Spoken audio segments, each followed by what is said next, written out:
agad kanyang papansinin at mamahalin ng lubusan.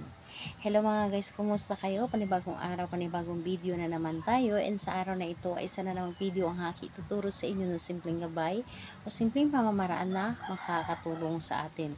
At bago ang lahat, gusto ko lang mag-disclaimer sa mga taong hindi naniniwala at hindi gusto ang mga kagaya nitong video. Please skip this video and maghanap kayo ng videos na gustong gusto nyo, dahil ang video na ito ay para lamang ito sa mga taong naniniwala and gusto mag-try. Sa lahat po ng mga nagko-comment dito sa aking video dito sa loob ng aking channel, mag-ingat sa lahat ng mga nagre-reply sa inyo na dinadala kayo sa kilang WhatsApp in imo app upang makaiwas po tayo sa scam.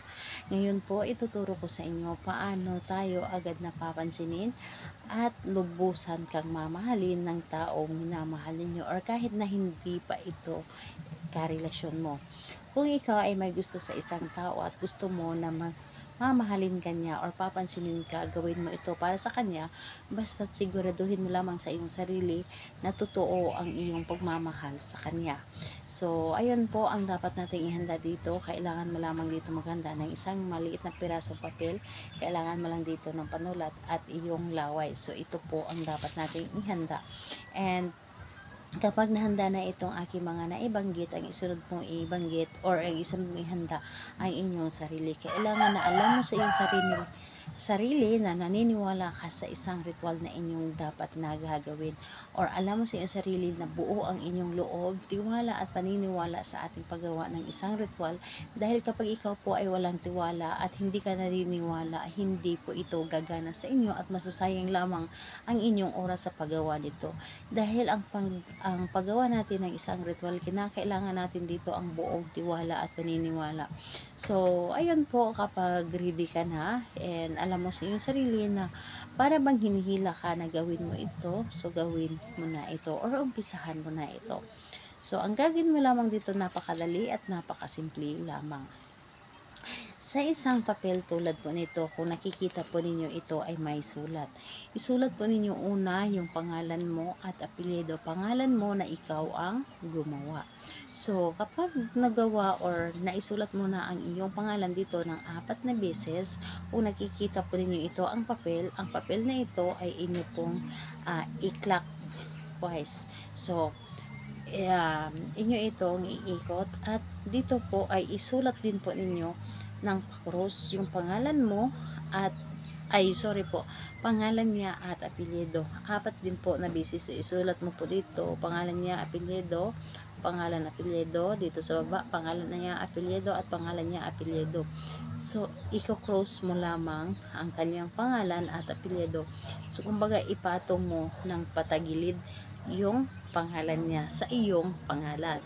And ayun po, kapag naisulat mo na dito sa bawat gilid na ito, isusulat mo ito dito na mamahalin mo ako, paikot po, mamahalin mo ako, mamahalin mo ako, mamahalin mo ako, mamahalin mo ako. Isusulat mo po dito, and mas maganda po na pagkasulat po ninyo ay wala po or hindi po napuputol ang pagkasulat po ninyo. So, mamahalin mo ako, mamahalin mo ako, mamahalin mo ako, paikot po, isusulat po yung mamahalin mo ako. And kapag naisulat nyo na dito yung ating ginamit na magic words na isusulat dito sa bawat gilid na ito na mamahalin mo ako, mamahalin mo ako, mamahalin mo ako, dito po, ang pagkatapos po nun na pagkasulat po ninyo, kumuha po kayo ng inyong laway.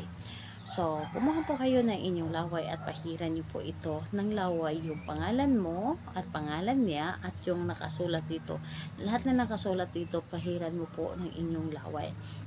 Dahil ang ating laway, isa din to sa makapangyarihan na ginagamit sa paggawa ng mga rituals. So, kapag nagawa nyo na ito or napahiran nyo na ito ng laway, itupiin nyo lamang ito ng 2 beses na papunta po dapat sa inyo. So, papunta po sa inyo ang pagkatupi nito.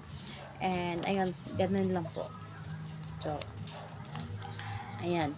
Kapag naitupi nyo na ito, ilagay po ninyo ito sa ilalim ng inyong unan.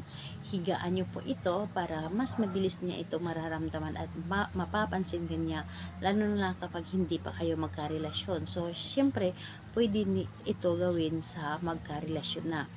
Gusto mo lamang na mas mamahalin ka pa niya, and ayun po, or gusto mo na lagi kanya mapapansin, so gawin mo ito. Ilagay mo ito sa ilalim ng inyong unan at hihigaan mo ito, at hindi mo na lamang mamamalayan na lagi ka na niya pinapansin at meron na pala siya nararamdaman sa inyo kung kayo po ay hindi pa magkarelasyon.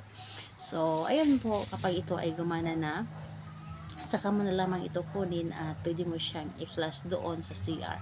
And gawin ito sa araw na Tuesday and Friday. Pwede naman sa ibang araw, pero mas mabisa po sa araw ng Tuesday and Friday po. So, salamat po sa inyo. Bye bye everyone. God bless us all.